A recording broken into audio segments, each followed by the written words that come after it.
ክርስትና ቲክታክ ላይ እንደሚታየው አምባጓሮ ሰጣ ገባ ፉክክር አይደለም። የትህትና ህይወት ነው። የታወቁ አርቲስት ነበሩ እኮ፣ የታወቁ ቲክታከር ነበሩ እኮ፣ የታወቁ ኃጢአተኛ ናቸው። ፒሪየድ። ታዋቂነት ለኃጢአተኝነት ዕዳ ማቃለያ ወይም የወንጀል ማቅለያ ሊሆን አይችልም። ብራዘር፣ ከወንጌል አማኝነት ወደ ኦርቶዶክስነት ሊሄድ ይችላል። ከኦርቶዶክስነት ወደ ወንጌል አማኝነት ሊመጣ ይችላል። ዳል ግን ላይድን ይችላል። ወደ ሀሳባችን እንምጣ። ተመልከቱ እግዚአብሔር ቃል እንደሚል የማይጠፋውን የእግዚአብሔርን ክብር በሚጠፋ ሰው እኔ በወንጌል አማኞች ዘንድ ይሄንን በተመለከተ ያለኝን ስጋት በአደባባይ መናገር ፈልጋለሁ። እንደ ወንጌል አገልጋይ በጸጋ ስጦታ ስም፣ በአገልግሎት ስም አማልክቶቻችን የሆኑ አገልጋዮች ካሉ ዛሬ ዘወር ማለት አለባቸው። እንደ አገልጋይ ብቻ ነው ሪስፔክት የምናደርጋቸው። እንደ አገልጋይ ብቻ ነው የምንቀበላቸው። በጭራሽ ለእግዚአብሔር የሚገባውን ነገር ለነሱ ልናደርግ አንችልም። አይነኬዎች፣ አይጠየቄዎች ሊሆኑ አይችሉም። ልክ እንደኛ ናቸው። ዘመዶቼ ፓስተርነት፣ ነቢይነት፣ ሐዋርያነት የፈለጋችሁትን በሉት ምን ማለት እንደሆነ ዛሬ ልንገራችሁ። በእስራኤል ታሪክ ውስጥ እረኛ አንድ ነገር ያደርጋል። ከበጎቹ መካከል ነቃ ያለውን በግ ጠላት ከሩቅ ሲመጣ፣ አውሬ ከሩቅ ሲመጣ መለየት የሚችለውን ከበጎቹ መካከል ኮንሸስ የሆነው ነቃ ያለውን በግ ከመካከላቸው ይመርጥና አንገቱ ላይ ቃጭል ያስርበታል። ለምንድን ነው አንገቱ ላይ ቃጭል የሚያስርበት ያላችሁኝ እንደሆነ በጎቹን የሚበላ አውሬ፣ ተተናኳይ አውሬ ከሩቅ ሲመጣ ሌሎቹ ሳር ብቻ እያዩ ስለሆነ የሚቀጥሉት፣ ይሄኛው በግን ኮንሸስ ስለሆነ ከሩቅ ያይና መሸሽ ይጀምራል። እሱ መሸሽ ሲጀምር ቃጭሉ ቀጭቀጭቀጭ ሲል የእሱን ቃጭል ሰምተው ሌሎቹ በጎችም ወደ እረኛቸው ይሸሻሉ። ነቢይሁን፣ ፓስተርሁን፣ ሐዋርያሁን ከበጎች መካከል ተመርጠህ አንገት ላይ ቃጭል የታሰረብህ በግ ነህ። አበቃ። ሌላ ፍጥረት አይደለህም። አምላክ እንደሆንክ ሲያስቡ ጨርቅን መቅደድ አለብህ። አንተ ጫማ ስር መጥተው ሲደፉ ጨርቅን መቅደድ አለብህ። ለምን? የሥጋ ሥራ ነው። ከረባትን አይደለም የምታጠብቀው። የጣዖት አምልኮ ነው ይላል። የእግዚአብሔርን ቦታ ወስዷል። የእግዚአብሔር ሕዝብ መስገድ ካለበት፣ መንበርከክ ካለበት፣ ማድነቅ ካለበት፣ ማክበር ካለበት እግዚአብሔርን ብቻ። ማንን ብቻ? እግዚአብሔርን ብቻ። አገልጋዮቹንስ ይታዘዛቸዋል፣ በሚገባቸው ልክ ያከብራቸዋል፣ አገልግሎታቸውን ይደግፋል፣ አብሯቸው ይሆናል። አበቃ። አገልጋዮች ልክ እንደኛ አይነት ሰዎች ናቸው። ሐዋርያው ቅዱስ ጳውሎስ የጣዖት አምልኮን ያብራራበትን ማንሳት ስለፈለኩ ነው። ከዚህ ውጪ፣ ከዚህ ከወንጌል አማኞቹ ሰርክል ውጪ ማንንም ሰው አማላጄ፣ አስታራቂ፣ አቅራቢ ብለህ የምታስብ ከሆነ የጣዖት አምልኮ እንደሆነ ቅዱስ ቃሉ የሚለው። ለምን ካልከኝ ያማለደን አምላክ ሰው የሆነው የእግዚአብሔር ልጅ ነው። የእሱን ቦታ በሌላ ተክተህ ለዛ ክብር ስትሰጥ፣ ለዛ ስትሰግድ፣ ለዛ ስታጥን፣ ለዛ ስትንቀጠቀጥ ጣዖት አምልኮ ይባላል። ተመልከተ እግዚአብሔር ቃል እንደሚል የማይጠፋውን የእግዚአብሔርን ክብር በሚጠፋ ሰውና ከዛስ በወፎች አራት እግር ባላቸው በሚንቀሳቀሱትን መልክ መስለው ለወጡ ይላል። የሥጋውያን ሥራ ነው። ሐዋርያው ቅዱስ ጳውሎስ እዚህ የሚያነሳቸው አሕዛብ የተባሉ አምልኮተ እግዚአብሔርን የማያውቁ አምልኮተ ጣዖትን የሚለማመዱ ሰዎችን ነው። ሐዋርያው ቅዱስ ጳውሎስ ጣዖት አምልኮ ኃጢአት ነው፣ የሥጋ ሥራ ነው። ሕግን ለመጠበቅ መሞከር ከዚህ ነፃ አያወጣም። ሕግን ለመጠበቅ መታተር፣ መታገል ከዚህ ነፃ አያወጣም። ቅዱስ ቃሉ የሚሆነው ይህን። ሐዋርያው ቅዱስ ጳውሎስ በመንፈስ የማትመላለስ ከሆነ ይሄ ይሆናል ይላል። የሥጋ ሥራ ነው። ከዚህ ውጭ ያለው ነገር የሥጋ ሥራ ነው። ኦኬ፣ እንቀጥል። ሶስተኛ የሚያነሳው ነገር ከነዚህ ከወሲባዊ ኃጢአትና ከሃይማኖታዊ ኃጢአት ጋር ዝምድና ያላቸው ነገሮች አሉ። ምን ያላችሁ እንደሆነ ጥላቻ፣ ጠብ፣ ቅናት፣ ቁጣ በለው። ምን ጥላቻ። አንድ ሰው የፈለገውን ነገር ሊያምን ይችላል። የእምነቱን ውጤት ይቀበላል። አንድን ሰው ለምን ይሄንን አመንክ ብሎ ያንን ሰው አንቆ መያዝ ግን መንፈሳዊነት አይደለም። እግዚአብሔር ሰውነትም አለ። አይቀበርም። ሰው ማህበረሰብ ሰላም ሊለው አይገባም። እናግልለው፣ እናውግዘው፣ እናጥፋው፣ ከዛ የሌለበትን ነገር አምተለው። የጥላቻ ጥግ መጽሐፍ ቅዱስ በግልጽ እንደሚናገር በጥላቻ የታሰሩ ሰዎች የዘላለም ሕይወት የሌላቸው ሰዎች ናቸው። ቅዱስ ቃሉ የሚለው ነው፣ ወንድሙን የሚጠላ ሁሉ ነፍሰ ገዳይ ነው፣ ነፍሰ ገዳይም የዘላለም ሕይወት እንደሌለው ታውቃላችሁ ይላል። እኔ እዚህ ሶሻል ሚዲያ ላይ በጣም ከሚያስደነግጠኝና ከሚያስጨንቀኝ ነገር መካከል አንዱ ሰዎች በሚገርም ጥላቻ ውስጥ ሆነው ስለ እግዚአብሔር ሊያወሩ ይሞክራሉ። በሚገርም ጥላቻ ውስጥ ያ የሚሟገታቸውን ሰውዬ ቢያገኙት ሊገሉት ተዘጋጅተው ማለት ነው። ሊገሉት ተዘጋጅተው። ለምን? ዲፍረንት ስላሰበ፣ እውነት እንደዚህ ነው ስላለ። ጥላቻ የሥጋ ሥራ ነው፣ የጣዖት አምላኪነት አካል ነው ብሎ ሐዋርያው ቅዱስ ጳውሎስ ይናገራል። ጠብ ጥላቻ ባለበት ቦታ ሁሉ ምን አለ? ጠበኝነት፣ ይቅር ለማለት አለመቻል፣ አድፍጦ ተኳሽነት፣ ጠብ። አንዳንድ ሰዎች ዘመዶቼ ለምን እንደሚጠሏችሁ ለምን እንደሚጣሏችሁ አታውቁም። ከመሬት ተነስተው ይሄን ያደርጉት የሥጋ ስራ። ወይ ደግሞ አንዳንድ ሰዎች ይሄ ቀለም ነጭ ነው ብላችሁ ስለተናገራችሁ ይጠሏችኋል። ለምን? ነጭ ነው። እንዴት ነጭ ነው ትላለህ ብሎ ሰዎች ሊጠሏችሁ ይችላል። እንዴት ነጭ ነው ትላለህ? ወንድሞችና እህቶች፣ ሰዎችን በእንደዚህ አይነት መንገድ ምህረት መስጠት እስከማንችል ድረስ ጥላቻ በልባችን ካለ ሐዋርያው ቅዱስ ጳውሎስ የሥጋ ስራ ነው፣ በቃ ይታወቃል። ሥጋ የሚያመርተው የሚሰራው ስራ የሚፈበርከው ነገር ይታወቃል። ፕሮዲውስ የሚያደርገው ነገር ይታወቃል። ቅናት፣ መድኃኔዓለም ቅናት። ሰው እንዴት እሱን ይሰማዋል? ሰው እንዴት እሱን ይቀበለዋል? ሰው እንዴት እሱን ይወደዋል? እንዴት ታገባለች? እንዴት ይማራል? እንዴት ቅናት ማለት ይሄ ማለት ነው ዘመዶቼ። ቅናት ማለት በሌሎች ስኬት መቃጠልና መንተክተክ ማለት ነው። ደግሜ ነግራቸዋል። ቅናት ማለት በሌሎች ስኬት እርር ድብን እያሉ መኖር። በጣም የሚያሳዝነው ነገር ያን ያረሩበትን የደበኑበትን ነገር አያገኙትም እና ብዙ ሰዎች በካንሰር በሽታ ይያዛሉ። ብዙ ሰዎች በጨጓራ በሽታ ይያዛሉ። ብዙ ሰዎች አንዛይመር ይይዛቸዋል። ለምን? ቅናት እንቅልፍ ይከለክላል። ጋደም ሲሉ ትመጣላቸዋለች ያች እህት። ብዙ ሰው ዛሬ በሶሻል ሚዲያ የሰማት ያች እህት በቃ ከዚያስ የተሳሳተ ነገር እንኳን ተናግራ ቢሆን በማስረጃ በመረጃ ስተቷን አርሞ እህታቸውን ገንዘብ ለማድረግ ሳይሆን እሷን ለመንደፍ ሰዎች ይወጣሉ። በጣም የሚያሳዝን ሁኔታ። እሱንም አርገው አርፉ። የምን ስራ ነው ይላል መጽሐፍ?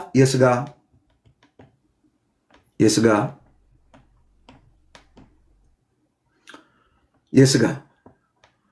እንዴት በዚህ ልክ እግዚአብሔር ይጠቀምበታል? እኛ እያለን እንዴት ይጠቀምበታል እንጂ የጠራው ሊጠቀምበት ስለሆነ ግጥም አርጎ ነው የሚጠቀምበት። እኛ እያለን፣ አዎ እያለን፣ እኛ እያየን ይጠቀምበታል። ስንፍና፣ ድካም፣ ጉለት ሊኖረው ይችላል በደንብ በመጥራቱና በጸጋ ስጦታው የማይጸጸተው አምላክ ይጠቀምበታል። መቅናት አቁመን እንደግፈው። ያጠፋው ነገር ካለ ያበላሸው ነገር ካለ ወዳጄ ብለን የሚቀጥለው ሳምንት አነሳለሁኝ። በየዋሃት መንፈስ እናቅ ነው። በየዋሃት መንፈስ ቅዱስ ቃሉ የሚለው ይህንን ነው። ዘመዶቼ የቲክታክ አገልግሎት በጣም ብዙ ነገር አበላሽቷል። ትንሽ ተሳስታችሁ ከተገኘ ቪዲዮአችሁን ቆርጦ ቀንጥቦ ምናምን አድርጎ ምናምን ከዛ እናንተ ላይ መውረድ፣ ይሄ ትክክል አይደለም። ምንድነው መደረግ ያለበት ካላችሁኝ፣ ለዛ ሰው የሚራራ ልብ ካለ ነው። ስተሻል በዚህ ጉዳይ ልክ አይደለ፣ ይሄን አልሰማም ካለ ያን ስህተት አምጥተን ሰውየውን ሳንነካ ስህተቱን ብቻውን በእግዚአብሔር ቃል መግለጥ ይቻላል። እንዲህ አይነት አስተሳሰብ አለ፣ እንዲህ አይነት ትምህርት አለ፣ ግን እግዚአብሔር ቃል እንዲህ ይላል ብለን ያንን ውሸት ያንን ክፋት ይህን የምናደርገው ወንድማችንን ስለምንጠላለው ኖ፣ ትምህርቱ ትክክል ስላልሆነ፣ ሐሳቡ ትክክል ስላልሆነ፣ ሐሳቡ እሱንም ስለሚጎዳ እሱንም ስለሚያጠፋ ነው። ከዚህ ውጭ ቅናት ሞልቶብን በቁጣትን ተክትከን በቃ ተናደን፣ አንዳንድ አይታችኋል፣ ሰዎች ለውይይት ብለው ይገቡና ገና ሲጀምሩ እናንተ ምናምን ተናደው ነው ተቆጥተው ነው የሚመጡት። ምን አረግናቸው? ምንም። ፊት ለፊት ተገናኝተን ተያይተን የማናቅ ሰዎች በቃ በቁጣ ማን ነው እንዲህ የሚሆነው? ያ አሮጌ ማንነት። ልብ በሉ፣ እያወራ ያለሁትን ነገር በደንብ ስሙ። ሐዋርያው ቅዱስ ጳውሎስ ሕግን በመጠበቅ ከዚህ አርነት ልትወጣ አትችልም ነው እያለ ያለ። ታዲያ እንዴት ነው አርነት የምወጣው? ይሄ የሥጋ ስራ ነው። በኋላ አነሳለሁኝ። በመንፈስ ስትመላለስ የሚሆን ነገር አለ። በዚያ ነው የምታሸንፈው ነው የሚሆን። አራተኛው ካታጎሪ ሐዋርያው ቅዱስ ጳውሎስ የሥጋን ስራ ያስቀመጠበት ማህበራዊ ኃጢአቶች ናቸው። እንደ ማህበረሰብ እንደ ህዝብ የምንለማመዳቸው ኃጢአቶች፣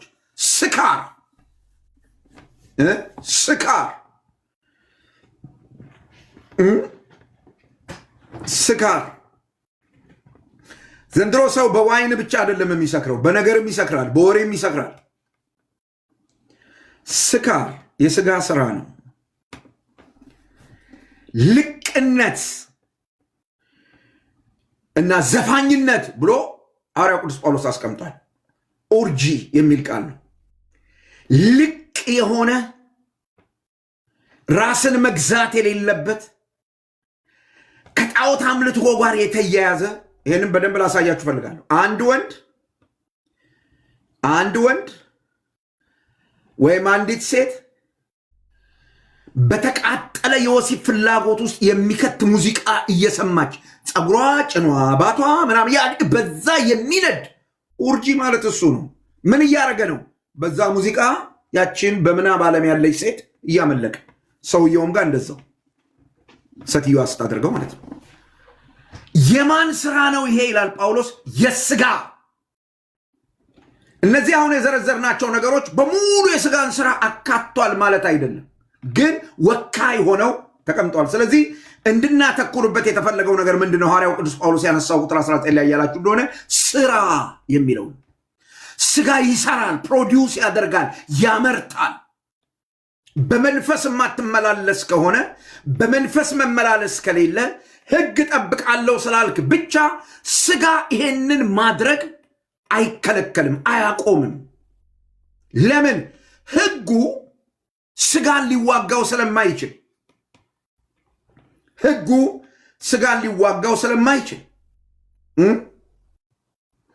እነዚህ ነገሮች መቼ ነው እሱ በሰው ሕይወት ውስጥ የሚታዩት ያለ እንደሆነ እግዚአብሔር ልባችንን በማይገዛበት ጊዜ፣ እግዚአብሔር ልባችንን በሌላ ቋንቋ ምን ማለት ነው? እሱ በድህነት ከእግዚአብሔር ጋር ታርቀን፣ በንስሐ ከእግዚአብሔር ጋር ታርቀን ትክክለኛውን መንፈሳዊ ሕይወት ለመኖር ራሳችንን ለመንፈስ ቅዱስ ባላስገዛን ጊዜ ይሄ ነገር ይገለጣል። በሕግ ልናስወግደው አንችልም። እንዴት ነው ልናስወግደው የምንችለው? ለመንፈስ ቅዱስ ሰሬንድ በማድረግ በመንፈስ በመመላለስ በመንፈስ በመመራት ብቻ።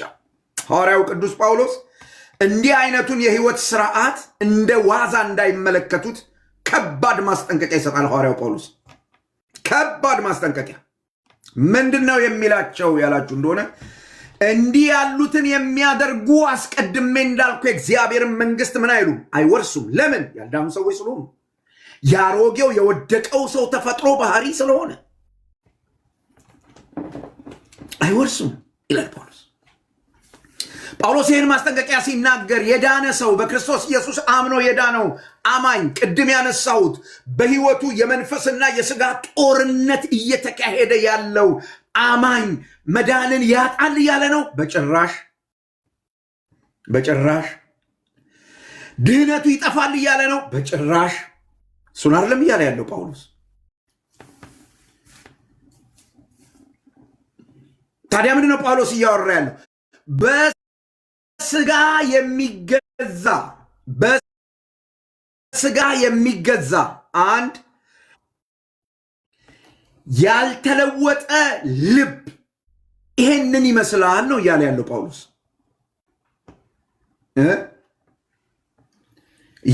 ጳውሎስ። በስጋ የሚገዛና ስርዓተ ንስሐ ያልገባበት አኗኗር ያልተለወጠ ልብን እንደሚገልጥ ነው ጳውሎስ እያወራ ያለው።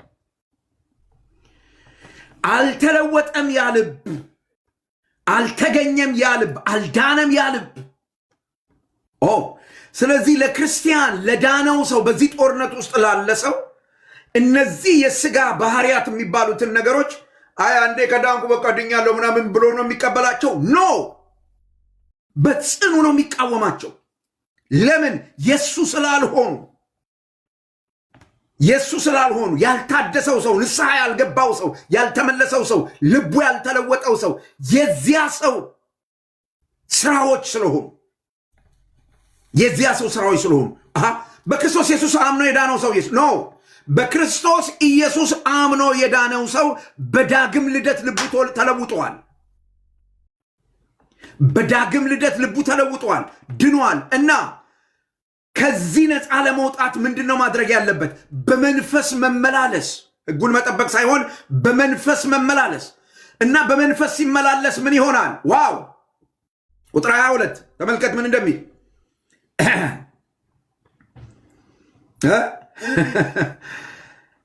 በመንፈስ የመመላለስ የመንፈስ ፍሬ ግን ይላል።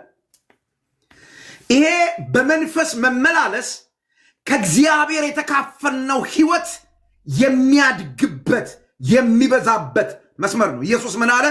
ህይወት እንዲሆንላችሁ ከዚያስ እንዲበዛላችሁ መጣሁ። አሜን። ህይወት እንዲሆንላችሁ በክርስቶስ ኢየሱስ ስናምን ህይወት ሆነልን። እንዴት በክርስቶስ ኢየሱስ አመንን? በመንፈስ ቅዱስ አማካኝነት ጸጸት በልባችን ተፈጠረ። ኃጢአተኝነታችን፣ በደለኝነታችን ገባን። እንዴት እንዳን ስንል መንፈስ ቅዱስ ወደ ክርስቶስ አሳየን። አመንን፣ በክርስቶስ አምነን ዳንን። በክርስቶስ ስናምን ህይወት ተሰጠን። ምን አይነት ህይወት? የእግዚአብሔር ህይወት ወይም የዘላለም ህይወት ተሰጠን። ዞዊ የሚለው የግሪኩ ቃል የዘላለም ህይወት ወይም የእግዚአብሔር ህይወት ተሰጠን። ይሄ ህይወት ይበዛል፣ ያድጋል። አሜን አሜን። ይሄ ህይወት ይበዛል፣ ያድጋል። ህግን በመጠበቅ አይደለም። ጸሎት ቤት አንዳንድ አክቲቪቲዎች በመፈጸም አይደለም። የተለያየ ቅዱስ ምንድነው የምትለው ኤርሚያስ? ቅዱሳት ሚስጥራት ምናምን ኖ፣ አይደለም። በሰው ቴክኒክ ህግን በመጠበቅ በምናምን አይደለም። ይሄው በግልጥ እግዚአብሔር ቃል በመንፈስ ስትመላለስ ከእግዚአብሔር የተቀበልከው ህይወት ይበዛል። የመንፈስ ፍሬ ግን ዋው! በመንፈስ ቅዱስ የሚመላለስ ሰው የመንፈስ ፍሬ ይገኝበታል። በስጋ የሚመላለስ ሰው ግን የስጋ ስራ፣ የስጋ ፕሮዳክሽን። ዋው! በመንፈስስ የሚመላለስ ሰው የመንፈስ ፍሬ ፍሩቱ ነው የሚወጣው። ልብ በሉ፣ ፍሬ ከወይኑ ግንድ ጋር ወይም ከግንዱ ጋር ወይም ከመንፈስ ቅዱስ ጋር ካለ ግንኙነት የሚመነጭ እንጂ ውጫዊ ፕሮዳክት አይደለም። ጳውሎስ እነዚህን ቃላት ደልብሬት ነው የተጠቀማቸው። ደልብሬት ነው የተጠቀማቸው። ፍሬ የሚመረት ነው፣ የሚታጨድ ነው፣ የሚታይ ነው። አንድ ፍሬን ልትፈበርኩት አትችሉም። ብዙ ነገር ልትፈበርኩ ትችላላችሁ። መዓት የሃይማኖት ስርዓት ልትፈበርኩ ትችላላችሁ። ፍሬን ባህሪን ፋብሪኬት ልታረጉት አትችሉም። ባህሪ ከንክክቶሽ የሚመጣ ነው። ባህሪ ከንክክቶሽ የሚመጣ ነው፣ ከአክቲቪቲ የሚመጣ አይደለም። ጳውሎስ የመንፈስ ፍሬ ግን ይላል። አይታችሁታል። በነጠላ ቁጥር ነው የሚጠራው። የመንፈስ ፍሬዎች አይደለም የሚለው። ጳውሎስ ከስራ ወደ ፍሬ ሽፍት ሲያደርግ ታዩታላችሁ። ከስራ ወደ ፍሬ። ይህን በደንብ ማስተዋል ያስፈልጋል። ከስራ ወደ ፍሬ። ፍሬው ይመረታል፣ አይፈበረክም። ፍሬ ከጤናማ ዛፍ በተፈጥሮ የሚበቅል ነገር ነው። ልብ በሉ። አንድ ዛፍ ጤናማ ዛፍ ከሆነ ምንም አክቲቪቲ ሳትጨምሩለት ጊዜውን ጠብቆ ፍሬ መስጠት ይጀምራል። ምንም ነገር ሳታረጉ ጊዜውን ጠብቆ ፍሬ መስጠት ይጀምራል። ልብ ብለህ ስማኝ። በክርስቶስ ኢየሱስ አምነ ድነ ከሆነ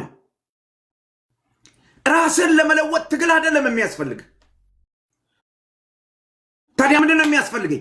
ለመንፈስ ቅዱስ ራሴን መስጠት። ሪሊ የዳንኩ ሰው ከሆንኩኝ ራሴን ለመለወጥ ህግን ለመጠበቅ ሙከራ ማድረግ ሳይሆን የሚያስፈልገኝ ለመንፈስ ቅዱስ ራሴን ስሰጥ መንፈስ ቅዱስ ያን ፍሬ በህይወቴ ያመጣዋል። አንዳንድ ሰዎች እንዴት ተለወጥክ ብለው ይጠይቁኛል። በእውነት አላቅም። እኔ እንዴት እንደተለወጥኩ አሁን የሆንኩት ጋር እንዴት እንደደረስኩ በእውነት አላቅም። ማን አደረሰ ብትሉኝ ያደረሰኝን አውቃለሁ፣ የለወጠኝን አውቀዋለሁ። ለስሙ ከዘላለም እስከ ዘላለም ክብር ይሁን። ጾሜ አይደለም፣ ጸሎቴ አይደለም፣ እውቀቴ አይደለም። እንደው አንዳንድ ሰዎች አጉል ስም ሲሰጡኝ እሰማለሁ። እሱ እኮ የጽድቅ ሰባኪ ነው ምናምን ሲሉ እሰማለሁ። እኔ መቼስ መጽሐፍ ቅዱስ ይዞ ጽድቅን የአብ ልጅ ኢየሱስ ነው። የአብ ልጅ ኢየሱስ ነው። እኔ የተሰበከልኝን ያንን ነው ያመንኩት። እሱን ነው የማወራው። እንደው የተለየው ምናምን ሰው አይደለሁም፣ በጭራሽ አይደለሁም። እና አሁን የሆንከውን ነገር በምን ሆንከው ካልከኝ በመንፈስ ቅዱስ። ለስሙ ክብር ይሁን።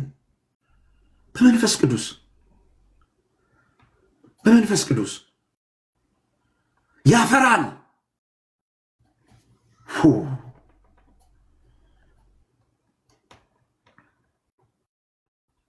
ዘመዶቼ ከጤናማ ፍሬ ከጤናማ ዛፍ በተፈጥሮ እንደሚበቅል ሁሉ በተመሳሳይ መልኩ መንፈሳዊ ፍሬም የመንፈስ ቅዱስ ስራ ውጤት እንጂ የሰው ጥረት ውጤት አይደለም። የሰው ጥረት ውጤት አይደለም። ታዲያ የማን ነው? የጌታዬ የመንፈስ ቅዱስ ውጤት። አንድ የእግዚአብሔር ቃል ዛሬ ላንብብላችሁና እርፍ ብላችሁ ተቀመጡ። ምናልባት እኔ ጾሜ እኔ ጸልዬ ድነቴን ፈጽሜ ምናምን ብዬ የምትሉም ሰዎች በእግረ መንገዴ ለእናንተም እረፍት የሚሆን ቃል ላንብብ። አንደኛ ጴጥሮስ ምዕራፍ 1 ቁጥር 1 እና 2 ሐዋርያው ቅዱስ ጴጥሮስ እንደዚህ ይላል። የኢየሱስ ክርስቶስ ሐዋርያ፣ የሐዋርያ ትምህርት ነው የማነበው። ኤርምያስ ሰምተሃል? በሐዋርያዊ ቅብብሎች ታምናለህ? የሐዋርያ ትምህርት ነው የማነበው። የኢየሱስ ክርስቶስ ሐዋርያ ጴጥሮስ እግዚአብሔር አብ አስቀድሞ እንዳወቃቸው በመንፈስ እንደሚቀደሱ ይታዘዙና በኢየሱስ ክርስቶስ ደም ይረጩ ዘንድ ለተመረጡት ክብር ለመድኃኔዓለም ይሁን። ቅድስናዬ ከምንድን ነው የሚመጣው ካልከኝ ሕግን ከመጠበቅ አይደለም፣ መንፈስ ቅዱስን በመታዘዝ። ይችን ቃል በአዲሱ መደበኛ ትርጉም ላንብብላችሁ፣ በደንብ አብራርቶ ስለሚያወራው ማለት ነው። በነገራችሁ ላይ አዲሱን መደበኛ ትርጉም መጠቀም የተሳሳተ ኤዲሽን መጠቀም ማለት አይደለም።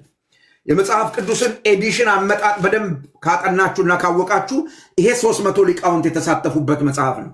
ይሄኛው ግን ዝም ነው ምለው። እሺ እንደዚህ ይላል። የኢየሱስ ክርስቶስ ሐዋርያ ጴጥሮስ በጳንጦስ፣ በገላትያ፣ በቀጵዶቅያ፣ በእስያና በቢታንያ ተበትነው በምጻተኝነት ለሚኖሩ ለእግዚአብሔር ምርጦች እግዚአብሔር አብ አስቀድሞ አውቋቸው ኢየሱስ ክርስቶስን ለመታዘዝ ደሙ ለተረጨባቸውና በመንፈስ አማካኝነት ለተቀደሱት ይላል። ከመሆን ያለ መንፈስ ቅዱስ ቅድስና የለም። ያለ መንፈስ ቅዱስ ቅድስና የለም። መንፈስ ቅዱስ ያልቀደሰውን ሰው ቅዱስ ብሎ መጥራት ስህተት ነው። ሐዋርያው ቅዱስ ጳውሎስ የቆሮንቶስን ሰዎች ቅዱሳን ብሎ ጠርቷቸዋል። በሕይወታቸው ጉለት ነበር። አዎ ውድቀት ምናምን ነበር። አዎ እነሱን ሰዎች ቅዱስ አላቸው። ለምን? እንዴት ካልክ የቅድስናቸው ምንጭ መንፈስ ቅዱስ ስለሆነ። መንፈስ ቅዱስ በእኛ ውስጥ ማደሩ ነው ቅዱስ ያደረገን። ለዚህ ነው ሐዋርያው ቅዱስ ጳውሎስ ቅዱሳን እያለ የሚጣራበት ምክንያቱ እነዛ የሮሜም ሆነ የቆሮንቶስ አማኞች ገዳም ገብተው ሳር በልተው ምናምን ብለው አይደለም። የሆነ ነገር አድርገው አሳይተውት አይደለም። እንደውም የሚኮንንባቸው የሚነቅፍባቸው ቅዱሳን ይላቸው ምክንያት ዋው በክርስቶስ ኢየሱስ አምነው የዳኑ ሰዎች፣ በደሙ የተረጩ ሰዎች የቅድስናቸው ምንጭ መንፈስ ቅዱስ ብቻ ነው። መንፈስ ቅዱስ ብቻ ነው። መንፈስ ቅዱስ እንዴት አድርጎ ይቀድሳቸዋል? በቅዱስ ቃሉ አማካኝነት። ዮሐንስ ወንጌል ምዕራፍ 17 ቁጥር 4 ቃልህ እውነት ነውና በቃልህ ቀድሳቸው። አሁን መንፈስ ቅዱስ ምን እያደረገ ነው? በቅዱስ ቃሉ አማካኝነት ይሄንን ማህበራዊ ድረገጽ ተጠቅሞ ብዙ ሰዎችን እየቀደሰ ነው፣ እያነጻ እየለየ። ከምን? ከስጋ ከስተት ትምህርት፣ ከዚህ ዓለም ሲስተም። መጽሐፉ የሚያወራው ይህንን ነው። የመንፈስ ፍሬ በቃ ናቹራል ነው። በጥረት በምናምን የሚመጣ አይደለም። በጣም ልብ ልንለው ይገባል ይህን ጉዳይ። ሐዋርያው ቅዱስ ጳውሎስ የመንፈስ ፍሬ የክርስቶስ ባህሪ፣ የመንፈስ ፍሬ የክርስቶስ ባህሪ ዘርዝሯቸዋል። ፍቅር፣ ራስን የመስጠት ቁርጠኝነት፣ ደስታ፣ በእግዚአብሔር ላይ የተመሰረተ ጥልቅ ደስታ። በጌታ ምን ይበላችሁ? ደስ ይበላችሁ። ዋው! መጽሐፉ ይህን ይናገራል። በጌታ ምን ይበላችሁ? ደስ ይበላችሁ። ዘመዶቼ ስለ ፍቅር ስታስቡ ፍቅር ወንድምነት፣ እህትነት ጥሩ ነው። እንደሱ መጠራራት ክፉ አይደለም። ኤርምዬ ምናምን መባባል ጥሩ ነው፣ ክፉ አይደለም። በጣም ጥሩ ነው። ችግር የለውም። ነገር ግን መጽሐፍ ቅዱስ የሚነግረን መንፈስ ቅዱስ በእኛ ውስጥ የሚያፈራው ፍቅር ምን አይነት ነው ካላችሁ ራስን የመስጠት ቁርጠኝነት ያለበት፣ ራስን የመስጠት ቁርጠኝነት ያለበት። ራሴን የምሰጠው ለማን ነው? ለወንድሜ በህይወት እንዲኖር። ይሄንን ፍቅር መጽሐፍ ቅዱስ አጋፔ ይለዋል። ያለ ምክንያት ወንድሜን እህቴን የምወድበት ይሄ ፍቅር በህይወቴ ሲኖር የአስቆሮቱ ይሁዳን እግር ማጠብ፣ ከአስቆሮቱ ይሁዳ ጋር መብላት እችላለሁ። ይሄ እንዴት ይመጣል? ህግ በመጠበቅ አይ መንፈስ ቅዱስ ነው ያድናል። 3 ልጅ 4 ልጅ ከወለደችልህ በኋላ ከሚስት ጋር መኖር ያቃተህ የእሷ ጠባይ ስለተበላሸ እንዳይመስል። ከወዴት እንደወደቅ አስብ ወንድሜ፣ አስብ። የስጋ ባሪያ ስለሆንክ፣ ወደዛ ባርነት ስለተመለስክ፣ ለመንፈስ ቅዱስ የክርስቶስን ባህሪ ፍቅር የተባለው በአንተ ውስጥ ያፈራዋል። አይገርምህም? እና አስቆሮቱ ይሁዳን እግሩን ለማጠብ አይቸግርህም። ጴጥሮስም አስቆሮቱ ይሁዳም ላንተ እኩል ናቸው። ጴጥሮስንም አስቆሮቱ ይሁዳንም ታጎርሳለህ። ለምን? ጴጥሮስ ማነው አስቆሮቱ ይሁዳ አሳልፎ እንደሚሰጥ እያወቅ አዎ እንደውም በጣም ይገርመኛል ቅዱስ ቃሉ እንዲላል ካጎረሰው በኋላ በልብህ ያለውን አድርግ አለው ይላል። ደቀ መዛሙርት አልገባቸውምና ለፋሲካ የሚሆን ነገር አዘጋጅ ያለው መሰላቸው አይደለም። በልብህ እኔን አሳልፎ መስጠት እኔን መጥላት ነው ያለው። ፈጽሞ አድርገው። እኔ ግን አጎስ ያ ፍቅር መጽሐፍ ቅዱስ እንደሚል ታውቃላችሁ። እንዲሁ ወደደን ይላል። ስለዚህ እግዚአብሔር እኛን የሚጠላበት እንዲሁ ከወደደ የሚጠላበት ሌላ ሰበብ የለውም። እግዚአብሔር ወንድምና እህትን እንዲህ ነው ልንወድ። ምክንያቱም መጽሐፍ ቅዱስም ብሎ ይነግረናል ፍቅር ተገልጧል ይላል። ብዙ ሰዎች የሰው ፍቅር ሊያወሩ በእግዚአብሔር ቤት ውስጥ ይሞክራሉ። የሰው ፍቅር ሊያስተምሩ ይፈልጋሉ። ይህን ነገር በጣም አጠንክሬ አውርቼ ነው ማለፍ የምፈልገው። ቅዱስ ቃሉ ምን እንደሚል ተመልከቱ። ቅዱስ ቃሉ ስለ ፍቅር ምን እንደሚል በእውነት ተመልከቱ ወንድሞቼና እህቶቼ። የእግዚአብሔር ቃል ምን ብሎ ይናገራል? ፍቅር ተገልጧል እና እኛ ደግሞ አውቀነዋል። ይሄም ፍቅር ላንብበው እስቲ።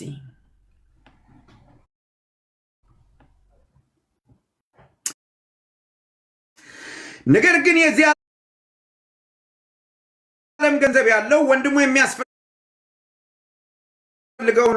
በስራና በእውነት እንጂ በቃልና በአንደበት አንዋደድ።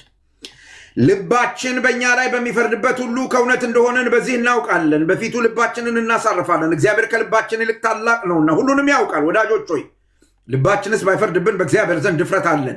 ትእዛዙንም የምንጠብቅና በፊቱ ደስ የሚያሰኘውን የምናደርግ ስለሆንን የምንለምነውን ሁሉ ከእርሱ እናገኛለን። ትእዛዚቱ ይህች ናት።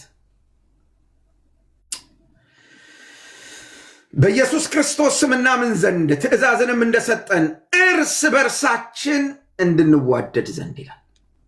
ሰማችሁ? በኢየሱስ ክርስቶስ ማመንና እርስ በርስ መዋደድ እኩል ሆኖ ተቀምጠዋል። እዚህ ወንድምን መውደድ የተሰጠን ትእዛዝ ይሄ ነው። ይሄ ነው የተሰጠን ትእዛዝ።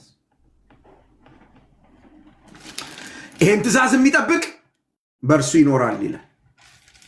ይሄን ትእዛዝ የሚጠብቅ በእርሱ ይኖራል፣ በእርሱ ይኖራል።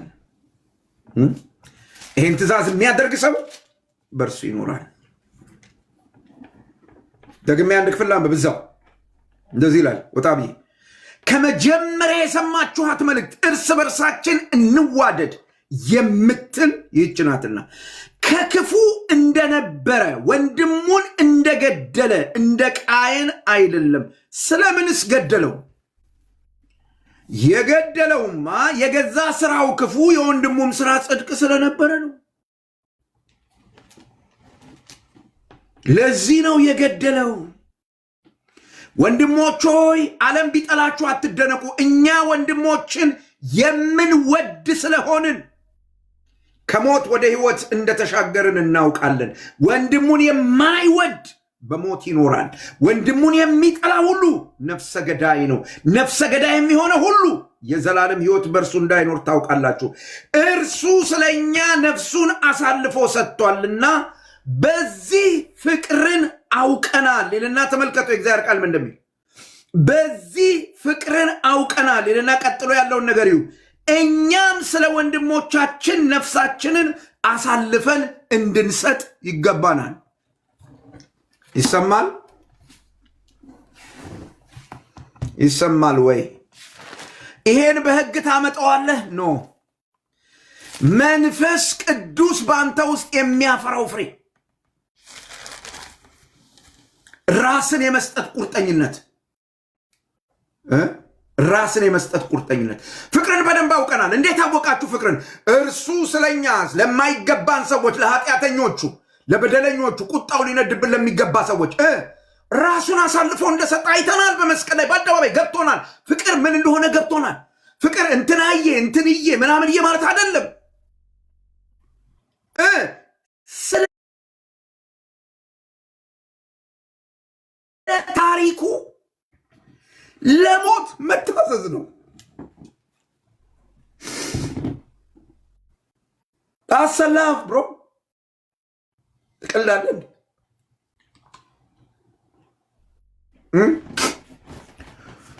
አይተናል፣ ገብቶናል። እና ይህን ፍቅር የተካፈልን ሰዎች እኛ ነፍሳችንን ይላል፣ ገንዘባችንን አይደለም የሚለው፣ ነፍሳችንን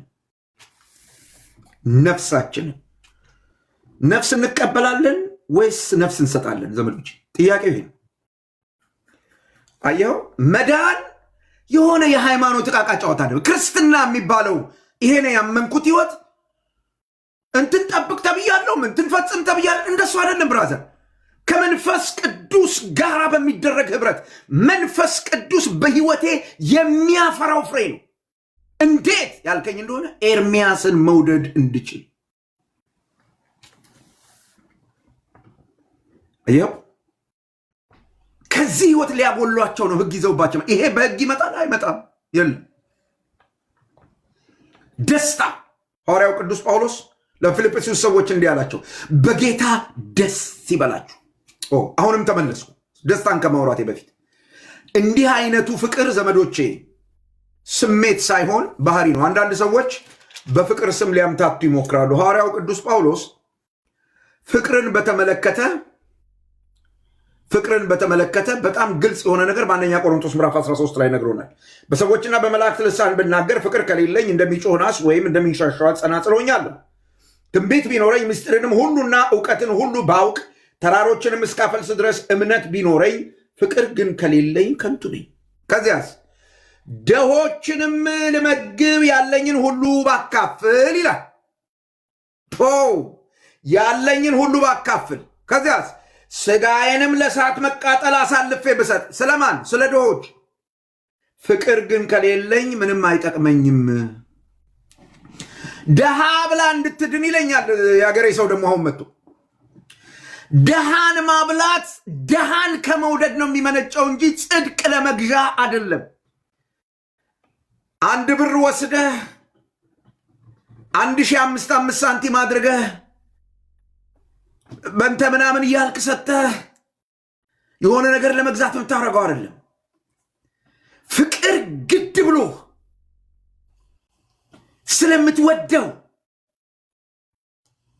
ስለምትወደው ዋው! የእግዚአብሔር ቃል እንዴት ደስ ይላል መሰለ። ከዛ ቀጥሎ ግን ተመልከት፣ ሐዋርያው ቅዱስ ጳውሎስ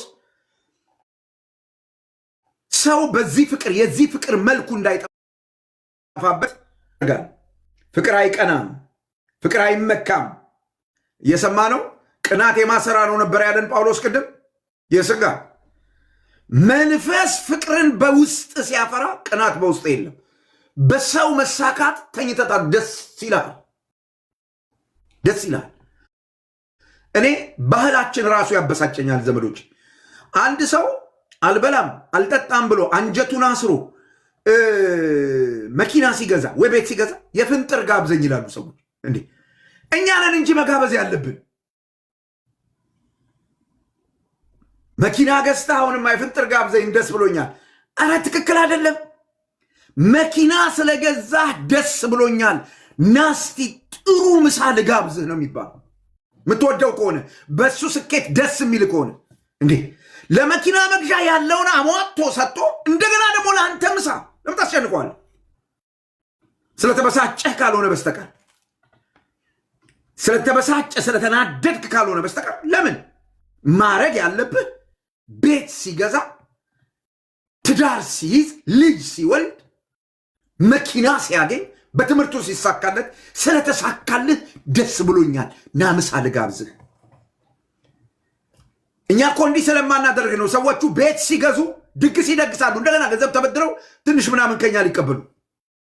እንዴ ዝም ብለን ለምን አንሰጣቸውም? ድግስ ሳንበላ ዝም ብለን ቤታቸው ሳንሄድ ዚል ተጠቅመን ቤት ገዝተሃል አሉ ደስ ብሎኛል፣ በዚህ እስቲ ደግሞ እዛ ቤት ውስጥ ቡና ጠጣ ብለን ለምን አንልክላቸው? ከሞን የምትወድ ከሆነ የእግዚአብሔር ፍቅር ነው ራስን መስጠት የሚል ይሄንን ነው ብራዘር።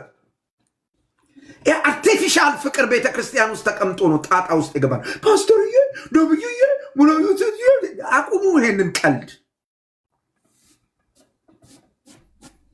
ፍቅር ይታገሳል፣ ቸርነት ያደርጋል፣ ፍቅር አይቀናም፣ ፍቅር አይመካም፣ አይታበይም፣ ባለው ነገር አይደገፍም። የኔ መጽሐፍ ቅዱስ ዕውቀት፣ የኔ ትምህርት ደረጃ፣ የኔ ቤት፣ የኔ አይልም። ፍቅር ትምክህት የለውም በጭራሽ። የኔ መልክ፣ የኔ ዘር፣ የኔ ቋንቋ፣ የኔ ቤተ የለም። ፍቅር ጋር የለም፣ አይመካም። በጣም የሚገርም ነገር ይናገራል። የማይገባውን አያደርግም ይላል። መንፈስ ቅዱስ በአንተ ውስጥ የሚያፈራው ፍቅር የተባለው ፍሬ የማይገባ ነገር እንድትናገርም እንድታደርግም አያደርግም። ማይገባ ነገር የምትናገር ከሆነ የምናገር ከሆነ የምትናገሪ ከሆነ የማደርግ ከሆነ የምታደርጊ ከሆነ የፍቅር ጉድለት አለ። ፍቅር የራሱን አይፈልግም ይላል። አንድ ቻሌንጅ ላምጣ እስቲ እናንተ ጋር ወንድሞች እናቶች። የተጣላችኋቸውን ሰዎች የተጣላችኋቸው መብታችሁን ስለነኩባችሁ ነው ወይስ መብታቸውን አሳልፈው ስለሰጧችሁ ነው? ይሰማል እያልኩ ያለሁት ነገር ግልጽ ነው። መብታችንን ስለነኩብን ነው። ፖይንት። ፍቅር ግን የራሱን ምን አይልም፣ አይፈልግም። ከማን ይሄንን ህግ በመጠበቅ አታፈራው። ገዳም ገብታ አታፈራው። ሚሆን ነገር አይደለም። ጾመ ጸልይ የምታመጣው ታዲያስ መንፈስ ቅዱስ በመንፈስ ስትመላለስ ምኞትህ፣ ፍላጎትህ፣ ምርጫ ሁለንተና ለመንፈስ ቅዱስ ሲገዛ የመንፈስ ቅዱስ ጥገኛ ስትሆን ናቹራል ነው ይሄ ነገር ባንተ ውስጥ ሲያፈራ፣ በእኔ ውስጥ ሲያፈራ፣ ባንቺ ውስጥ ሲያፈራ። ከሞን ትንሽ ነገር ልቀጥል። ስለ ፍቅር ማይገባውን አያደርግም፣ የራሱን አይፈልግም፣ አይበሳጭም፣ በደልንም አይቆጥርም ይላል። በደልንም አይቆጥርም። የበደል ዶክመንት የለውም። ባለፈው እንዲያረከኝ ባለፈው እንዲያረክሽኝ ምናምን የለውም። የበደል ዶክመንት ዶሴ የለም። ፍቅር ጋር በደል ሪከርድ የሚደረግበት ዶሴ የለም። ለዚህ ነው ፍቅር የበደልን ብዛት ምን ያደርጋል? ዋው ይሸፍናል። ከሞ ይዘውባቸው የመጡት ትምህርት ዘመዶቼ ከዚህ እውነት የሚያጎድል ጠማማ ትምህርት ነበር። ለዚህ ነው ጳውሎስ በጣም የተቆጣው። ገብቷቸዋል። በደልን አይቆጥርም። ከዚያስ ፍቅር ከእውነት ጋር ደስ ይለዋል ይላል። ዋው! ፍቅር ከምን ጋር? ከእውነት ጋር ደስ ይለዋል። ፍቅር በሸፍጥ ውስጥ ደስታ የለው። ፍቅር በአስመሳይነት ውስጥ ደስታ የለው። ፍቅር በተንኮል ውስጥ ደስታ የለው። ከውሸት ጋር ፍቅር የለም። ፍቅር ውሸትን ወደፊት አምጥቶ ይሄ ነገር ውሸት ነው ይላል። በትክክል ያስተምሮ ውሸት ሊሆን ይችላል። የተግባር ውሸት ሊሆን ይችላል። አምጥቶ አይ ይሄ ነገር ልክ አይደለም የስ ውሸትን ይጸየፋል። ከእውነት ጋር ደስ ይለዋል እንጂ ስለ አመፅ ደስ አይለውም። የቲክታክ ኮመንት ጻፊዎች በደንብ ስሙኛው። የሆኑ ሁለት ሰዎች እዚህ ቲክታክ ላይ አገልጋዮቹ ተጋጩ ምናምን ሲባል ከዛ አንተ በየኮመንት ሴክሽኑ የሄዳችሁ የምትጽፉትን ነገር የምትጽፉት ከምን ተነስታችሁ ነው? አንዳንዶች ትምህርቱ አገልግሎቱ ያልተስማማችሁን ሰውዬ ስሙን በማጠልሸት ከዛ ደግሞ ሃሌሉያ ጌታ ይባረክ የጌታ ልጅ ነኝ። ውሸት። በስጋ እየኖሩ የጌታ ልጅነት የለም። በመንፈስ የጌታ ልጆች በመንፈስ ይኖራሉ። ከዚህ ሊያወጧቸው ነው ትምህርት ይዘውባቸው የመጡት። በጣም ደስ ይለኛል። ሁሉን ይታገሳል፣ ሁሉን ያምናል፣ ሁሉን ተስፋ ያደርጋል፣ በሁሉ ይጸናል ይላል ጳውሎስ። እናስ የመንፈስ ፍሬ ይህንን በሕግ ታመጣዋለህ? አታመጣውም። ታዲያ በምን ይመጣል? በመንፈስ ቅዱስ ደስታ። ፊልጵስዩስ መጽሐፍ ምዕራፍ 4 ቁጥር 4 ሐዋርያው ቅዱስ ጳውሎስ እንዲህ አለ፣ በጌታ ደስ ይበላችሁ፣ ደግሜ እላለሁ ደስ ይበላችሁ። ዋው! በጌታ ላይ ያለ ደስታ ጥልቅ ነው። ሰይጣን ደርሶበት ሊያበላሸው አይችልም። ደስታ መኪና ላይ ከሆነ የተንጠለጠለው መኪና ሲጋጭ ታዝናለህ። ደስታ ቤት ላይ ከሆነ የተንጠለጠለው ቤትህ የሆነ ነገር ሲገጥመው አየው። ደስታ ጤንነት ላይ፣ ስራህ ላይ፣ ትዳር ላይ ከሆነ የተንጠለጠለው እነሱ በተነኩ ቁጥር አንተ በቃ በሐዘን ትመታለህ። ሰይጣን ሊነካብህ የማይችለው ልክ መድኃኒት ተገዝቶ ልጆች በማይደርሱበት ቦታ አስቀምጡ ተብሎ እንደሚባል ዛሬ ደስታችሁን ከሰይጣን ሊደርስበት በማይችል ራቅ ባለ ስፍራ አስቀምጡት። ኢየሱስ ለስሙ ክብር ይሁን። እንዲህ ማድረግ ሕግን በመጠበቅ ይቻላል? ኖ፣ መንፈስ ቅዱስ ነው ወደዚያ ጥልቅ ደስታ የሚወስድ በክርስቶስ ወደ ሆነው ደስታ፣ ኢየሱስን በማመን ወደ ሆነው ደስታ፣ ስለ መዳንህ የሆነ ደስታ። አየህ፣ ያኔ ነው አንተ ትበቃኛለህ የሚለው መዝሙር ትርጉም የሚኖረው። ሰላም፣ ውስጣዊ ረፍትና እርቅ፣ አለመቅበዝበዝ። በጣም ብዙ ሰዎች ጌታን ተቀብያለሁ ይላሉ፣ ያንቀዠቅዣቸዋል። እዚህ መጥተው በቃ ሚያቁትንም ማያቁትንም መንካት ያለባቸውንም። ይሄ ሶሻል ሚዲያ ማተውኝ ዘመዶች፣ እንዴት እንደሚያንቀዠቅዥ አትጠይቁኝ። ሰከን ረጋ ርፍ እንድትል የሚያደርግህ መንፈስ ቅዱስ በልብህ ይሄንን ፍሬ ሲያፈራ ነው። ትዕግስት፣ ከሰዎች ጋር ጽኑ በሆነ ግንኙነት መኖር፣ ደግነት፣ ለሰዎች መልካም የማድረግ ንቁ ጥረት ማለት ነው። መልካምነት፣ በሞራል ታማኝ መሆን፣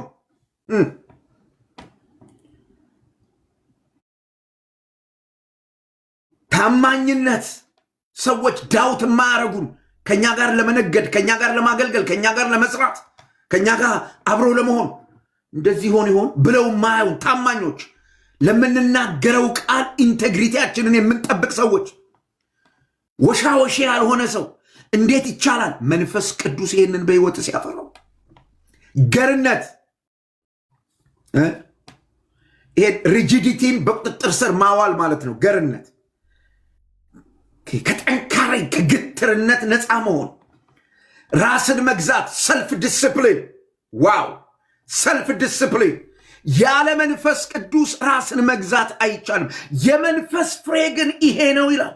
በጣም ደስ የሚለኝን ወደ ማብቂያ እየመጣው ነው ልንገራቸው። ሐዋርያው ቅዱስ ጳውሎስ ምን ይላል? እንደነዚህ ያሉትን የሚከለክል ሕግ የለም። ለምን? ሕጉ ከዚህ በታች ነው። ሕጉን በመጠበቅ የምትኖር ከሆነ ከዚህ በታች ነው የምትኖረው። እንደነዚህ ያሉትን የሚከለክል ሕግ የለም። ሕግ አያስፈልገንም። ታዲያ ምንም ያስፈልገን? በመንፈስ መመላለስ፣ ሕጉን በመጠበቅ መጣጣር፣ መታገል አያስፈልጋችሁም። የጎደለባችሁ ነገር የለም። መንፈሱ ተሰጥቷችኋል። በመንፈስ ተመላለሱ። አሜን፣ አሜን፣ አሜን፣ አሜን፣ አሜን። እንደነዚህ ያሉትን የሚያደርጉ ወይም እንደዚህ ያለውን ሕግ የሚከለክል እንደዚህ ያለውን የሚከለክል ሕግ የለም ይላል። ሕጉ ኃጢአት ይከለክላል ወይም ኃጢአት ሊከለክል ይችላል። ነገር ግን ይሄ በመንፈስ የሆነውን እንደዚህ የመሰለውን ሕይወት ፈጽሞ በሕይወታችሁ ሊፈጥር አይችልም። ሕጉ ዝሙት ነው አትስራ ሊልህ ይችላል፣ ሊለውጥህ ግን አይችልም። ይሄ አሁን በመንፈስ ይኖራል ያልኩን መንፈስ በሕይወት ያፈራዋል ያልኩን ፍሬ ሕጉ ሊያፈራው አይችልም። ይሄ የሚቻለው ለመንፈስ ቅዱስ ብቻ ነው። ይህችን ኮመንት ጻፉልኝ ባካችሁ። ይሄ የሚቻለው ለመንፈስ ቅዱስ ብቻ ነው። ለመንፈስ ቅዱስ ብቻ።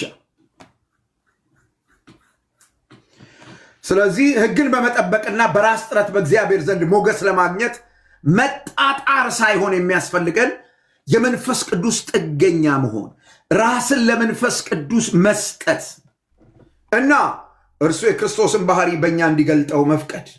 this is ክርስቲያኒቲ። ክርስትና መጽሐፍ ቅዱስ ሐዋርያቱ ያስተማሩ ከሐዋርያቱ የተቀበልነው ትምህርት ይሄ ነው። የመጨረሻው ነጥብ ሐዋርያው ቅዱስ ጳውሎስ ያነሳው መስቀልና የዕለት ተዕለት የህይወት ስርዓት። ዋው! መስቀልና የዕለት ተዕለት የህይወት ስርዓት። ሐዋርያው ቅዱስ ጳውሎስ እንዲህ ብሎ ይናገራል። ቁጥር 24 ስጋ የሚሸነፍበትን ከስጋ ባርነት ነፃ የምንወጣበትን ሌላኛውን አይነተኛ ምስጢር ይነግረናል። የመጀመሪያው በመንፈስ መመላለስ ነው። ሁለተኛው መስቀሉን ማዕከል ያደረገ የህይወት ስርዓት መኖር ነው። ዘንድሮ ያለችዋ ቤተ ክርስቲያን መስቀል አልባ ወንጌል ነው የምትሰብከን። መስቀል ባለመብራት ብታረጉት፣ መስቀል በጥሩ ቀለም ብትስሉት፣ መስቀል በታወቀ የእጅ ባለሙያ ብታሰሩት፣ መስቀል በወርቅ ብታሰሩት፣ ከተቻለ በዳይመንድ በአልማዝ ብታሰሩት፣ መስቀል ሁሌ የሚወክለው መከራ ነው። ሌላ ትርጉም የለው እና አንዳንድ ጊዜ ሰዎች የመስቀሉ ውበት ያስጨንቃቸዋል። የመስቀሉ ትርጉም አይደለም የሚያሳስባቸው። የመስቀሉን ትርጉም መረዳት ከስጋ ባርነት ነፃ ያወጣል። እና እነዚህ የገላትያ ሰዎች የመስቀሉን ጉዳይ ረስተው ወደ ህግ ዘወር ብለው ስለነበር፣ ወደ ግርዘት ዘወር ብለው ስለነበር ምን ለመሆን ስጋን ኃጢአትን ለማሸነፍ በእግዚአብሔር ዘንድ ቅዱስ ህይወት ኖረው ለመታየት ወደዚህ ዘወር ብለው ስለነበር ሐዋርያው ቅዱስ ጳውሎስ ይመልሳቸዋል እንደዚህ ብሎ ቁጥር 24 ተመልከት።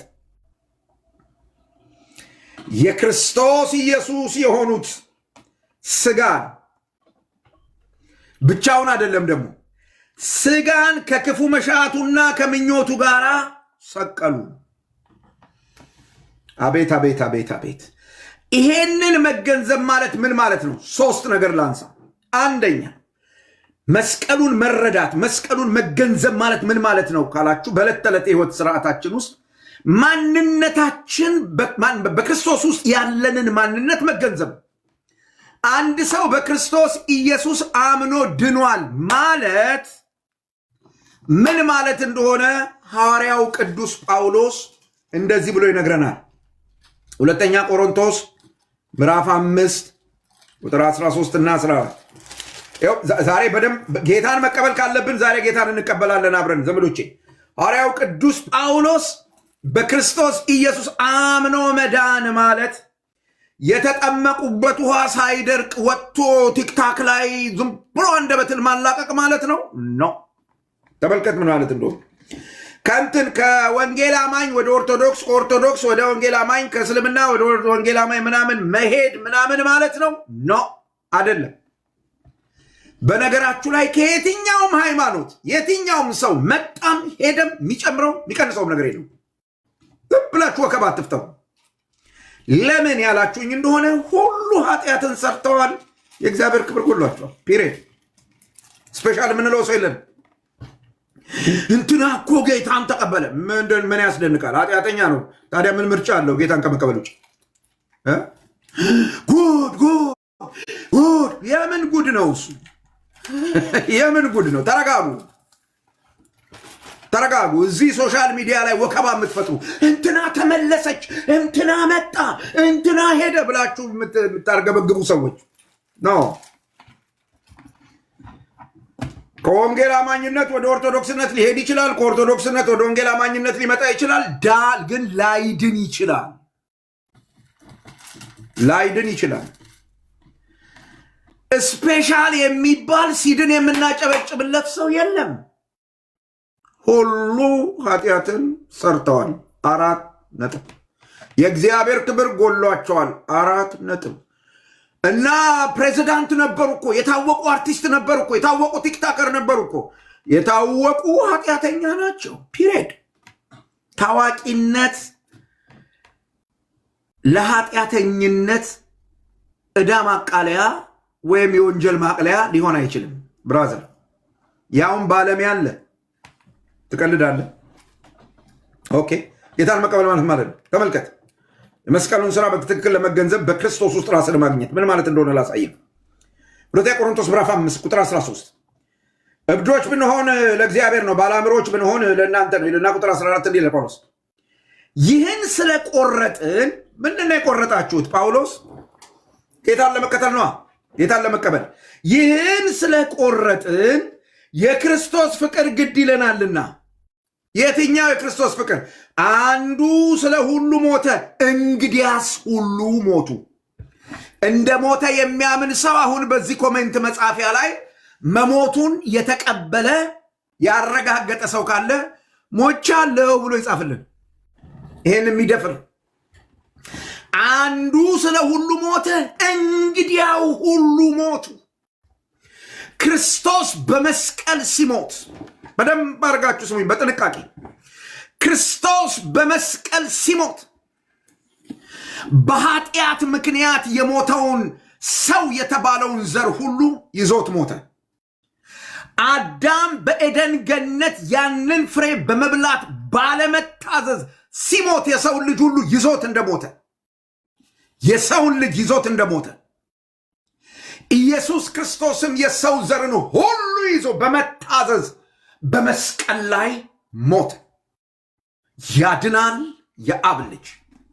ከሞን ይህን የምታምን ከሆነ ቀጥሎ ምን እንደሚል ተመልከት።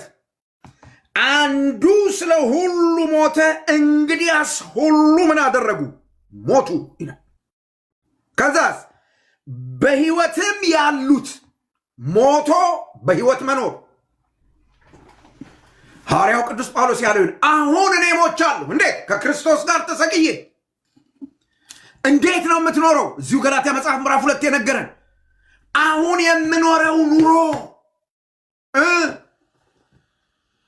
ከክርስቶስ ኢየሱስ ጋር ባለኝ እምነት ወይም በክርስቶስ ኢየሱስ ላይ ባለኝ እምነት የምኖረው ሕይወት ነው። ስሞት ምንድን ነው ሲሆነው? ሥጋ ከክፉ መሻቱ ጋር ተሰቀለ። ቁጥር 24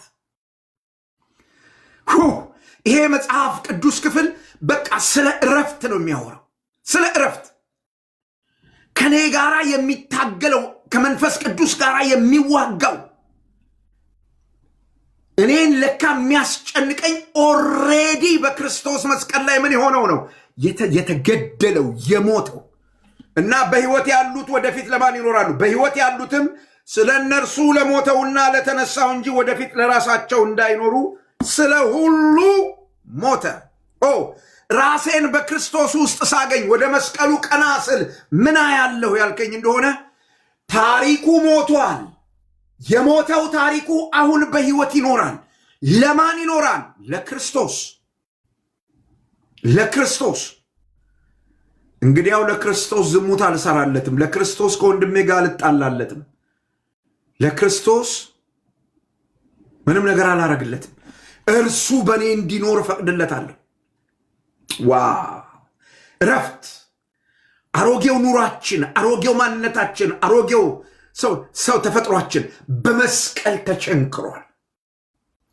አሁን በክርስቶስ ያለኝ ማንነት ይሄ ነው። የሞተ ሰው ሕግ ምን ያደርግለታል? ንገረኝ እስቲ።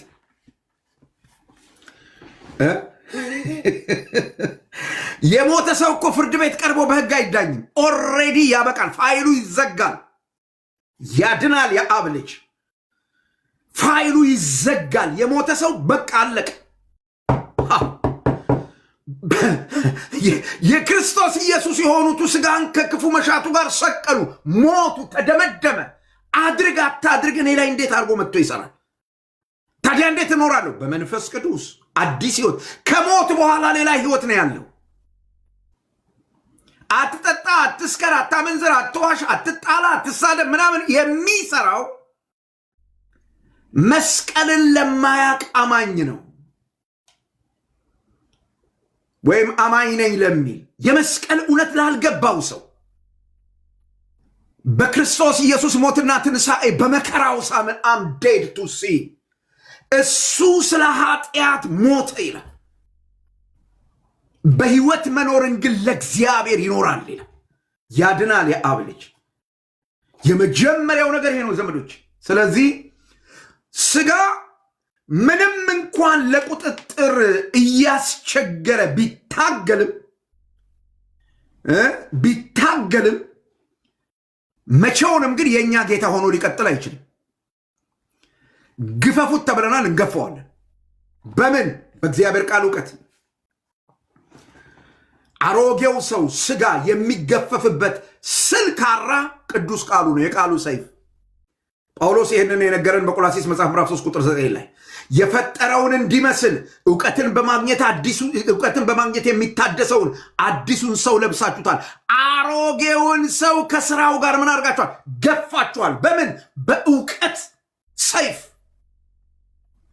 ስለ ራሴ የማውቀው ነገር ምንድን ነው? እሱ ከክርስቶስ ጋር ተሰቅዬ ሞቻለሁ። ዋው!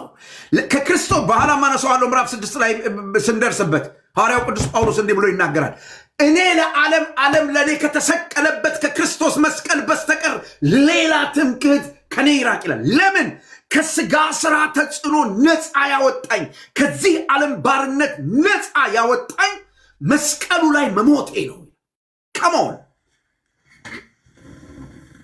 መስቀሉ የክርስቶስ መስቀል ኮት ላይ የምትለጥፈው ስዕል አይደለም ብራዘር። የክርስቶስ መስቀል አንገት ላይ አንጠልጥለው ክርስቲያን ስለሆንኩ ምናምን የምትለው አይደለም። ኢትስ ላይፍ። ቅዱስ ቃሉ የሚያወራ ነው። ሐዋርያው ቅዱስ ጳውሎስ የክርስቶስ ከሆንክ ሞተሃል። ታዲያ የሞተ ሰው ነው ድህነቱን ለመፈጸም ስራ የሚሰራው? ድኛለሁ ግን ለመዳን ስራ ሰርቼ ድነቴን ፍጹም አደርጋለሁ። የሞተ ሰው ስራ ሲሰራ ያየኸው የት ነው?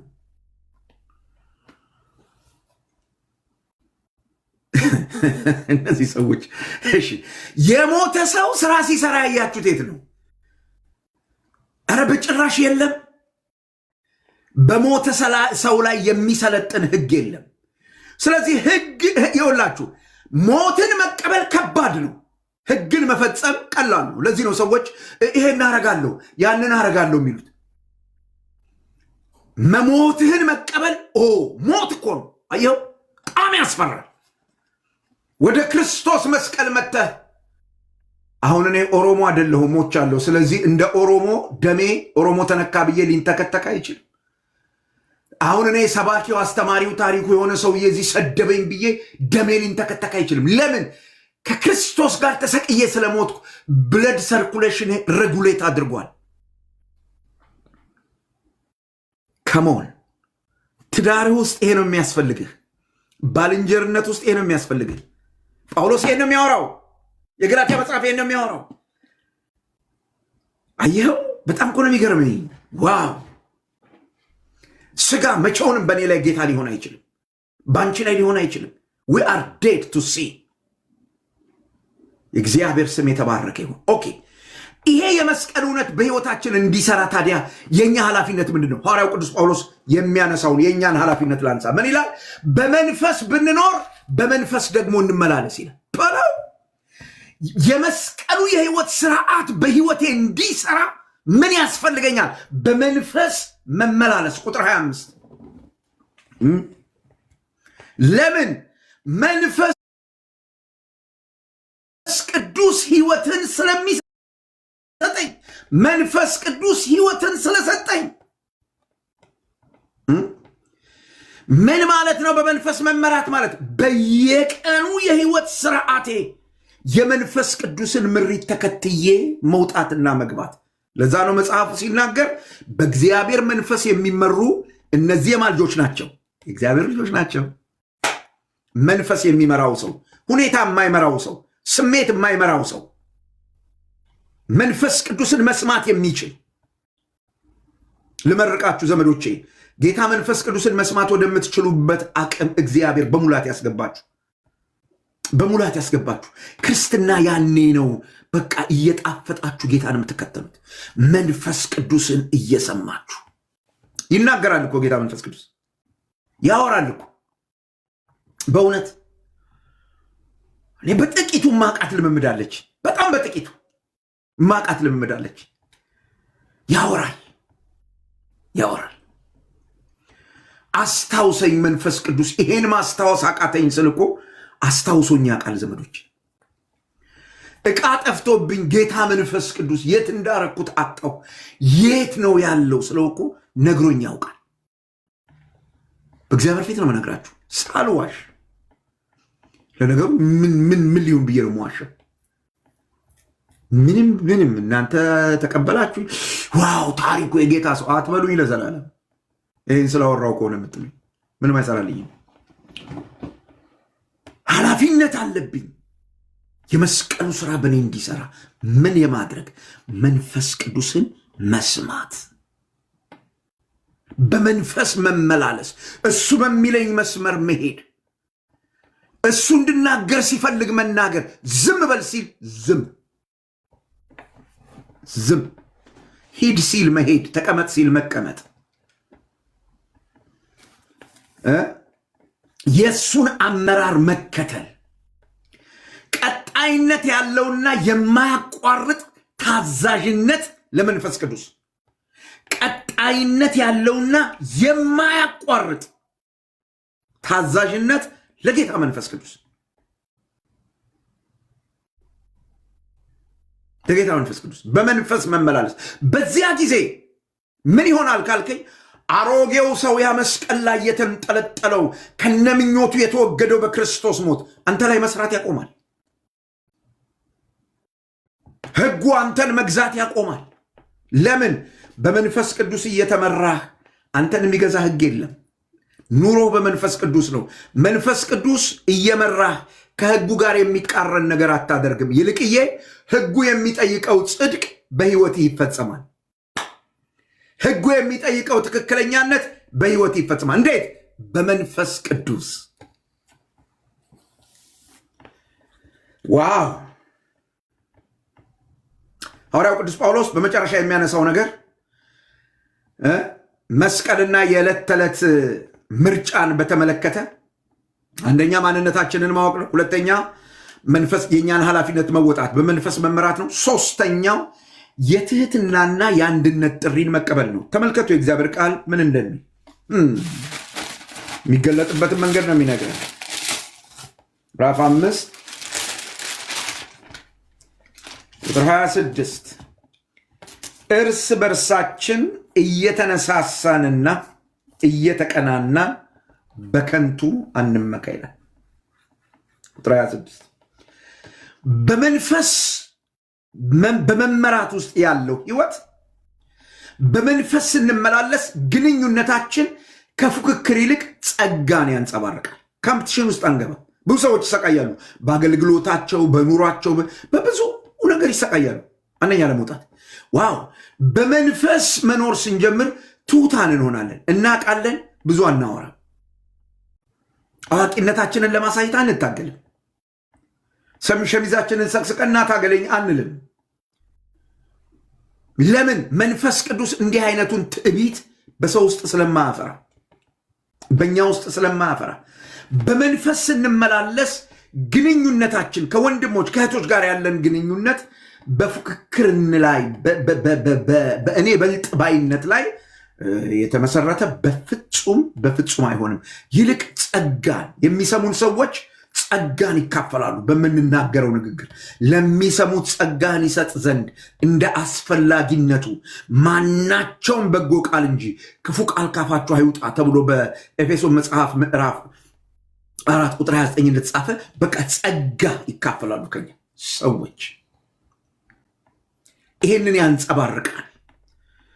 እንግዲህ ይሄ ነው ድል ነሺ የክርስትና ህይወት እንድንኖር የሚያስችለን እንጂ ሕግን ለመጠበቅ በመጣጣር በእግዚአብሔር ፊት ሞገስ ለማግኘት መሞከር አይደለም። እናጠቃለው ምዕራፍ 5ን በጠቅላላ በሁለት ሳምንት የተማርነው ገላትያ ምዕራፍ 5 በጽኑ የሚያሳስበን ነገር ምንድን ያለ እንደሆነ የክርስትና ህይወት ራስን ማሻሻል ሳይሆን የመንፈስ ቅዱስ ጥገኝነት ነው የሚለን። የመጀመሪያው ገላትያ ምዕራፍ 5ን ስናነብ ስናጠና የምናገኘው የመጀመሪያው ትምህርት ክርስትና የሚባለው ህይወት ራስን የማሻሻል ጥረት፣ ግረት፣ ሙከራ ሳይሆን የመንፈስ ቅዱስ ጥገኝነት ነው።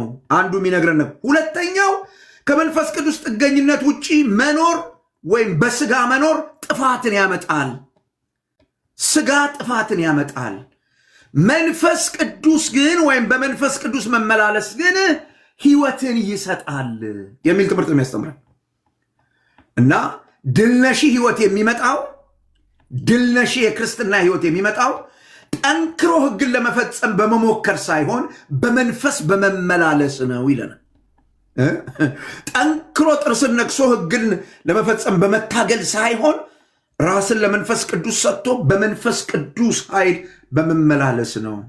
ስለዚህ በገላትያ መጽሐፍ መሰረት በገላትያ ምዕራፍ 5 መሰረት ለሁሉም አማኝ የሚቀርበው ትክክለኛው ጥያቄ ሕግ ለመጠበቅ እየታገልክ ነው የሚል አይደለም። ለምን?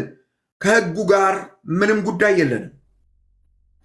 ጥያቄው ለእኔና ለእናንተ የሚቀርበው በመንፈስ እየተመላለስክ ነው የሚል በመንፈስ እየተመላለስክ ነው። ምክንያቱስ አንድ አማኝ በየቀኑ በመንፈስ ቅዱስ መመላለስን መምረጥ ስላለበት እኛም እንደ አማኝ በመንፈስ ቅዱስ መመላለስ ምርጫችን ነው።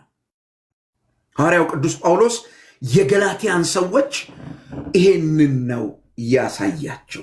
ይሄ ምርጫችን ሊሆን የግድ ይገባል። ለምን?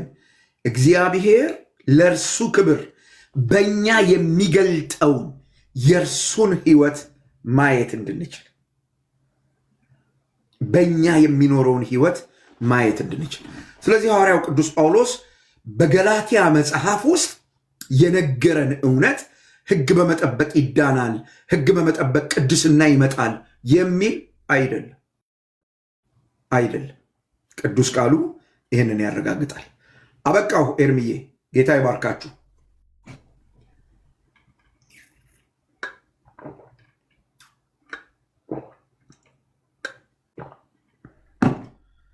ኤርሚያው የለህም? ሜርሲ ወደ አንቺ ልምጣ። እንግዲህ ፓስተርዬ ጌታ ኢየሱስ ዘመንህን ይባርክ፣ ተባረክ። አሜን አሜን በለው። መለዮ በመለዮ ስታስተምር የነበረው እንዴት እንደሰማሁኝ መጀመሪያ ልናገር። እንኳን የእግዚአብሔር ቃል ፓስተርዬ አይዶን ኖ አማርኛውን ከተሳሳትኩኝ ጎረቤትህ ነው ጓደኛ ሲታማ ለእኔ ብለህ ስማ ይባላል። እንኳን የእግዚአብሔር ቃል ትሰማው የነበረው ስታስተምረው የነበረውን ለራሴ ነው ስሰማ የነበረው። ለእኔ ተናግሮኛል።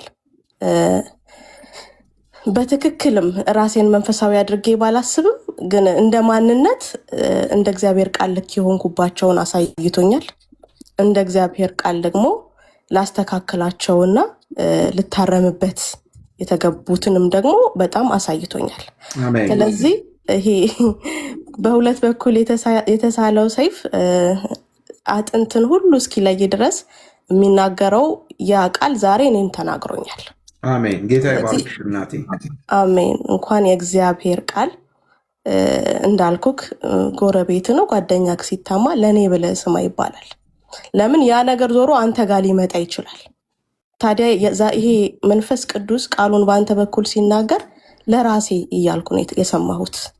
ለራሴ ለካ እኔ እንደዚህ ነኝ፣ ለካ እኔ እንደዚህ ነኝ፣ ለካ እዚህ ጋር እኔ ማስተካከል አለብኝ እያልኩኝ ሰምቼዋለሁ። አንድ ኮሜዲያን አለ ፓስተርዬ፣ የምታውቀው ከሆነ ኮሜዲያን ማን ነበረ? ፍልፍሉ ይባላል። እና ኢንተርቪው ሲደረግ ብዙ ጊዜ የምትቀልደው በራስህ ላይ ነው። ሰው ላይ ስትቀልድ እንደሌሎቹ ኮሜዲያን ሰምተን አናቅም አሉት። ሲሉት ሰውን ዲሳፖይንት ካለማድረግ አንጻር ነው። በራሴ ቀልጄ ሰውን ማዝናናት ከቻልኩኝ አንድን ማህበረሰብ እንደ ማህበረሰብ፣ አንድን ብሔር እንደ ብሔር፣ ወይ አንድን ግለሰብ እንደ ግለሰብ አንስቼ ከምቀልድና ሰውን ከማሳዝን በራሴ ላይ በቀልድና ሰውን ባዝናና ደስ ይለኛል የሚል ንግግር ተናግሮ ነበርና ቃሉን ለራሳችን እንስማው። ራሳችንን ይመልሰናል። መስታወታችን ነው። ማስተካከል ያለብንን ያስተካክለናል። መዳን ሳይሆን በመዳናችን ውስጥ ጸጋው ደግሞ በምን አይነት መንገድ ልንኖርና ሊያስኖረን እንደሚገባና እንደሚያስችለን ዛሬ በጣም አይተንበታል። ጌታ ኢየሱስ ይባርክ። ሌላ ምንም ማለት አልችልም ፓስተርዬ። አሜን እናቴ፣ ጌታ ይባርክሽ። እንኳን አንቺ የምትሰሚው እኔም ሳስተምር ለራሴ እየሰማሁ ነው ማስተምር። ባይ ዘ ዌይ ብዙ ጊዜ ሰዎች ስናገር ለሰው ብቻ ማወራ ይመስላችኋል። አይ እኔም እማራለሁ፣ በደንብ ነው የምማረው። አስተማሪው መንፈስ ቅዱስ ነው። የምናገረውን አዳምጣለሁ። እዚህ ጋር ታሪኩ ብዬ ጠይቃለሁ። እዚህ ጋር ታሪክ ወድቀሃል ምለው አለኝ። ዛሬ ባስተማርኩት ወድቀሃል፣ ንስሐ መግባት አለብን ምለው እና ከዚህ አገልግሎት በኋላ እንበረከካለሁ።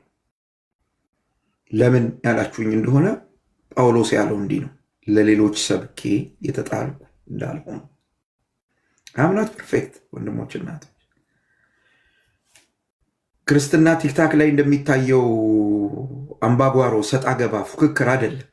የትህትና ህይወት ነው። የትህትና ህይወት ነው። ልናቅ እንችላለን፣ ልናነብ እንችላለን፣ ብዙ ነገር ሊኖር ይችላል። ብዙ ግን በቃ እሱ ሁሉ አይደለም። ከጌታ ያየነው ጌታን መምሰል ነው። ጌታ ይርዳል።